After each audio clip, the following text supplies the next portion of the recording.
It is really these moments, these crazy global moments in which we're allowed to innovate.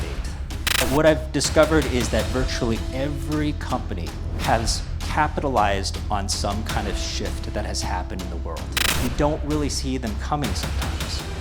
So when you do, that's the opportunity to do something. Biology responds to crisis. It looks for diversity. It tries to innovate genetically. The big incumbents during times of crisis are at their weakest point. Look for shifts to innovate. Our next speaker is from a university that has produced 1,365 founders and 1,225 companies. Just to name some of the alumni: Steve Wozniak, I think he's from Apple; Pierre Omidyar, he founded eBay; Che Wang founded HTC, and just to do some more name dropping, Intel, Mozilla, Rotten Tomatoes, Sun Microsystem, and for the really old people like me, a company called MySpace was also founded by an alumni.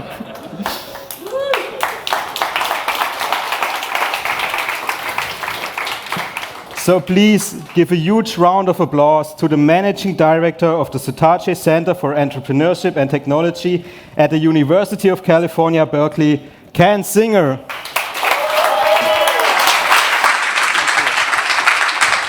All right. Can you guys hear me in the back? Okay. So I didn't realize how long this was going to be, and I'm really thankful you guys are here standing, because as an American, this is the longest I've ever stood, ever. So you all are winners in my mind already. So first, thanks for that introduction. And MySpace was not the first real kind of social company out of Berkeley. The first one was something called Hot or Not. Are you old enough to remember that thing? Yeah, so it's actually the precursor to Facebook. So it was a website you can go, upload your picture, and random strangers can vote left or right. Kind of like Tinder, right? But it was just for social, it was actually kind of toxic, to be fair. But that's kind of what Mark Zuckerberg was trying to do when he created Facebook at Harvard, was to see who were the hot Asian girls in the freshman class so he could scam on them. Look it up, it's real, it's a true story. Your use of Facebook is based on one nerd's use or trying to figure out the efficient way to find hot Asian girls. So, ideas come from everywhere.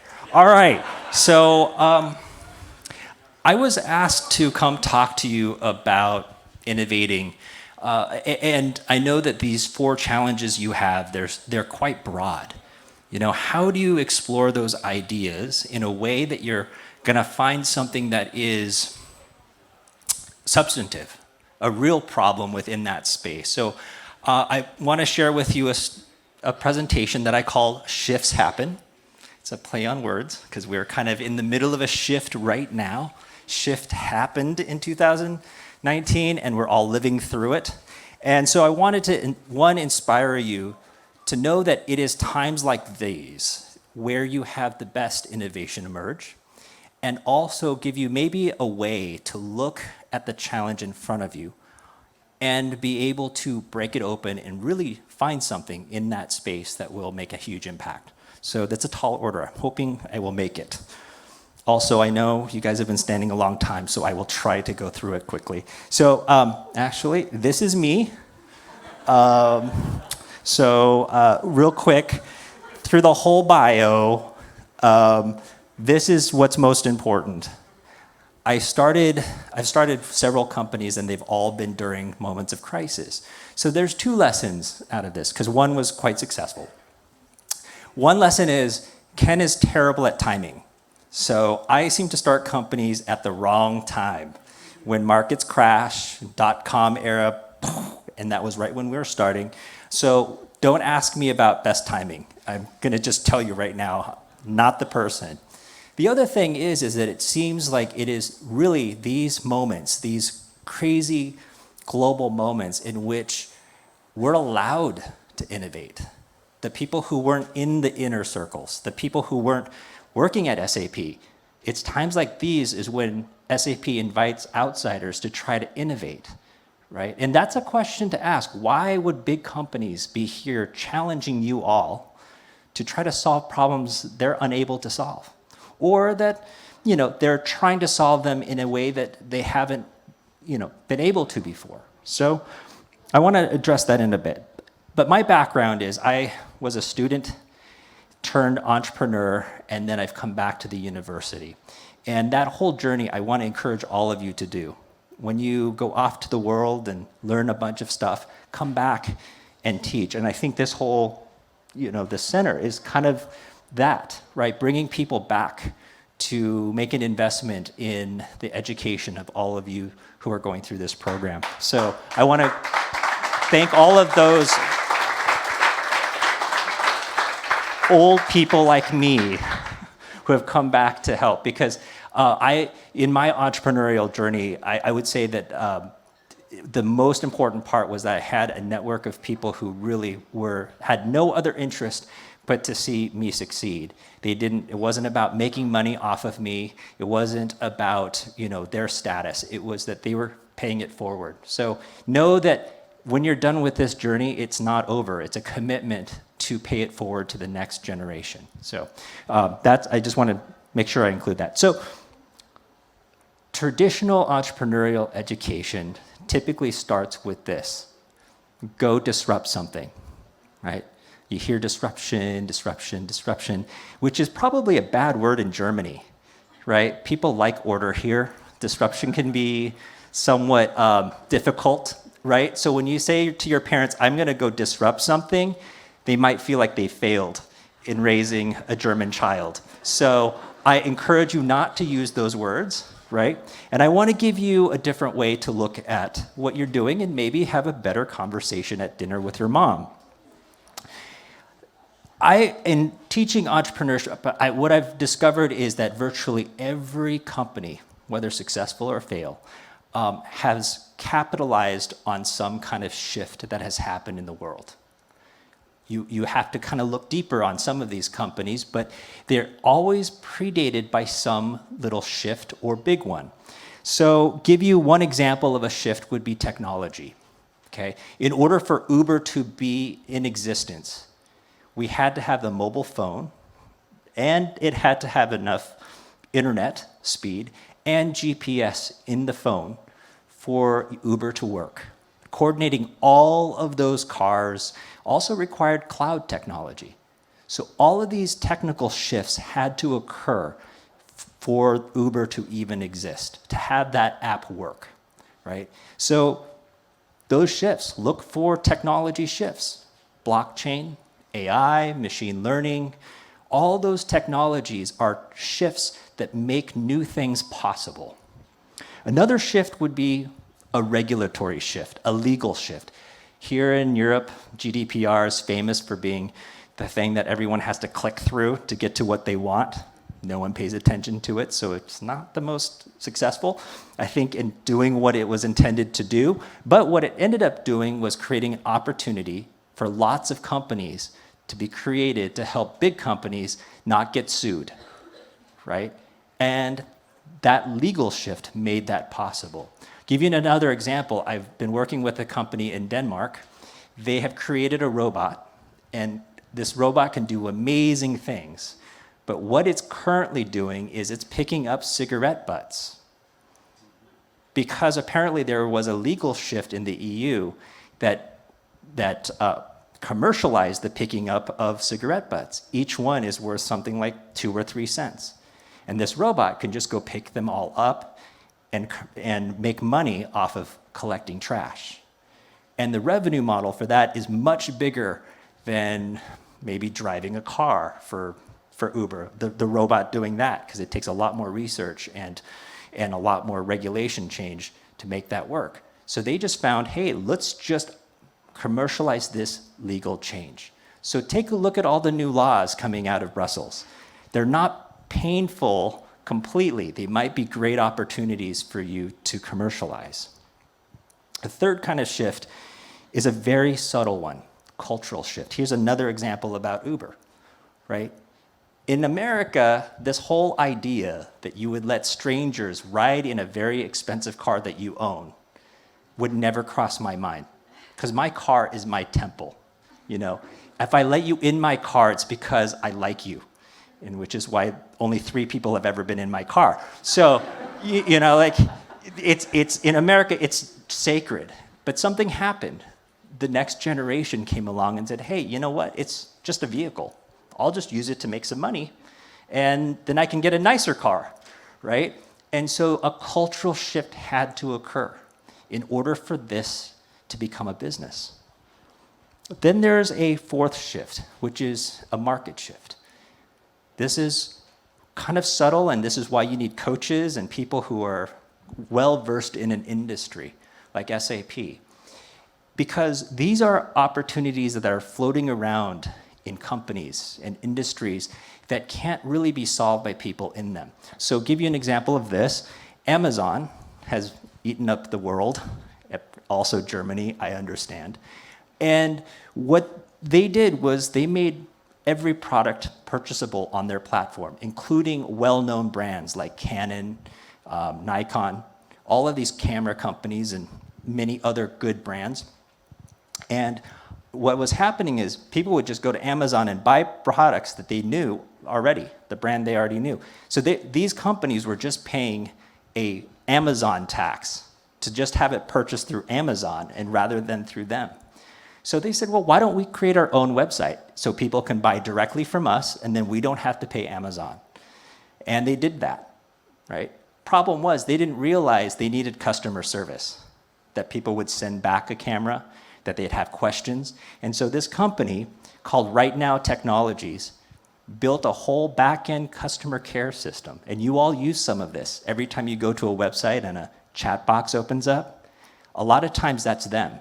They built all this infrastructure knowing that most companies were going to want their own e-commerce site, not just Amazon. And they've several years ago sold to Oracle for endless amounts of money. So they looked and saw this market shift happen, that people were going to rebel against Amazon. And they built a business to support that rebellion. So shifts giveth, and they taketh away. These two companies, before the pandemic, were both famous and were going to go public. But today, Zoom is a household name in every country. We all have to Zoom. It has become a verb. Creating language is important in Germany, I know. So they created the word Zooming, right? And Zoom fatigue and some other things. But this became an important brand. Whereas WeWork, because we couldn't come together, right? They died, basically. They're down to very little. And this is the thing about these shifts. You don't really see them coming sometimes. So when you do, that's the opportunity to do something. Now, what do you do when everything's shifting, right? You have possible, system collapse. And with COVID, we kind of saw that. Big companies could no longer model the future. They didn't know how to use their budget, who to keep as employees, what business units should they support. They just went into just complete seizure because they could not plan for the future. We call these black swan events. And I know, Talib will say that this wasn't a black swan because we knew a pandemic was going to come sometime. But I think because most people did not plan for it, didn't even imagine it could exist, it really affected us like a black swan. And what that means is everything gets shifted. So demand. Do we know how people are buying right now? Have you tried to buy a used car today? It's almost as expensive as a new car, right? Have you tried to get something mailed to you from China? It took me 6 months, right? We didn't know what the demand was going to be, so people pulled back. Computer chips, people just stopped making them because they thought you weren't going to buy anything. Now we're stuck, right? Risk aversion, companies pulling back on growing industries because they thought they weren't going to be successful, right? And they reprioritize, and travel becomes a problem. People can't travel to work. So what happens with all the transportation systems that we have? And then the supply chain, like I mentioned before, completely messed up. And investment. VCs, we thought were going to pull back and not invest in anything. So if you started a company, you're like, I have nowhere to go. So all of these get impacted, okay? But the question is, what's the best way to respond to that, right? When you get disrupted, when you get shifted. Well, the first thing is like being a deer in lights. That you guys like your idioms in this country, right? It's like being a deer in headlights. First, what you do is freeze. You don't know what to do, and you saw that with the companies. They just didn't know. Should they even send people to work? Should they even keep an entire business unit in Asia, right? They just froze. They just didn't do anything. The next thing that most people do in most companies is they cut. It's flight, right? So they stop what they think is not essential, and they go to their core. And sometimes they're wrong. They don't realize what their core is, and that's a major problem with big companies. But then the third thing they do is they fight, and they reprioritize and say, you know what, we need to put money back here. We need to take things out of this over here, right? And they lean into innovation. And what I would say the best solution, though, is the best response is sex. So I will explain this to you. This will be a biology lesson, not a physiology lesson, just very different subjects, similar family. There is an animal, there's a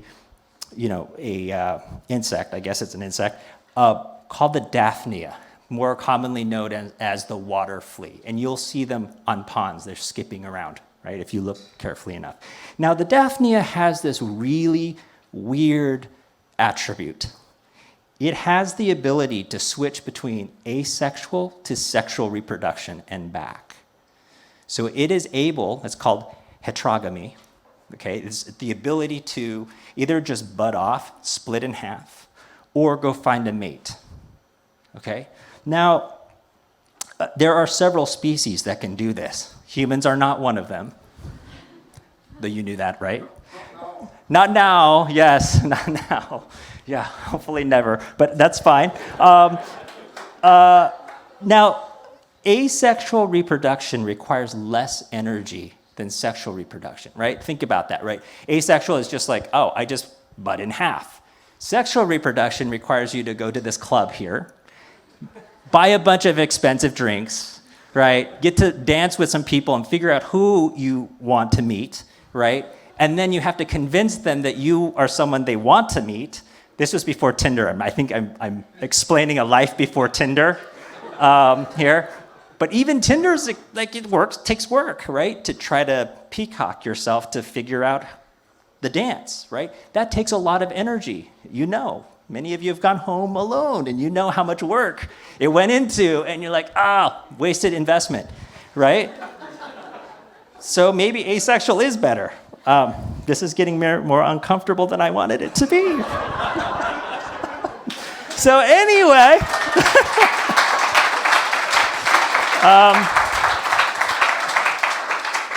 my students know me for my awkward presentations, and I'm glad that you all appreciate them as well, but I also know that you've been drinking somewhat, so I also thank the bartender for this. Biologists first believed that when this bug would do asexual reproduction, it would be, when there would be high nutrients, because what sexual reproduction requires is a lot of extra energy. So, they thought it would be, asexual reproduction when there's high nutrients, and so. The curious fact is sexual reproduction only happens when it's low nutrients. when there's no nutrients in the environment, it's the highest, it needs a lot of energy, and yet it only happens when there's no energy in the environment. Why would that happen? It seems super counterintuitive because, it's so much energy to reproduce. Well, the reason they think this is the case, and this is the current theory, is that when you are in high nutrients, you think, oh, you know what? The world is good. All I have to do is just butt off. I don't need to find a mate because I'm all good. But when the energy drops, you're like, oh crap, maybe my DNA is not going to work here. So I need to find a mate that's different and come up with something new. And maybe one of the thousands of children that you have will have the DNA that can survive in this new environment. So this is how biology responds to crisis. This is how nature responds to crisis. It looks for diversity. It tries to innovate genetically so that there could be something that survives. So this is what I encourage you all to do. Not to have sexual, okay. What I'm encouraging you to do is to seek out other people who are different from you to collaborate, to innovate together, right? To find people with vastly different insights and mindsets to be able to see the problems that you may not be able to see alone, okay? So no better time than now to collaborate and to innovate because this world is changing very fast. We went into the pandemic and these slides were current, but now that we're coming out of the pandemic, they're current for a completely different reason, right? We don't know how the world is going to emerge. I was in Denmark and no one was wearing masks. In France, only half the people were wearing masks, right? Here, everyone's wearing masks because it's Germany and everyone follows rules and it's good. But look, we're going to be coming out of this very differently, right? And how do we model that? We don't, so we just have to experiment. But the lesson I want to leave you with is this one, which is the big incumbents during times of crisis are at their weakest point because they have labor contracts, they have insurance policies, they have lots and lots of institutional debt. They can't fire people just because there's a pandemic, right? There's still employment laws, right? They have debt they have to pay every month if they borrowed. This is why the airlines were so in trouble and needed government bailouts, right? So big companies are in trouble right now, and they know it. And these are all companies that were born during some kind of economic crisis.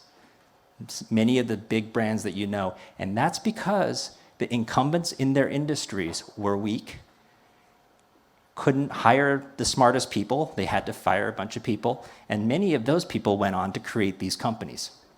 YGM? What? YGM? YGM? What do you mean YGM? Why is GM one of the companies? They were born during an economic downturn. Yeah. Because we usually go through them every 3 to 7 years. They were during a recession. So, Are they on the way up? well, they usually go up and down. GM is seeming to always be going down, but they are around still, right? But yeah, they're all having to reinvent themselves now, right? Microsoft is now back. They were about to get broken up, but there was Google that made them look less toxic, right? Right? It's like a strategy. If you want to look good, stand next to someone who doesn't, right? So these are way too many dating tips. I'm sorry. This is not the purpose of this conversation.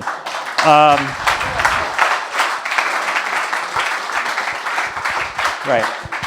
Also, I'm not married, so don't take any advice from me. So just leave it at that. So how do you make the most of this black swan?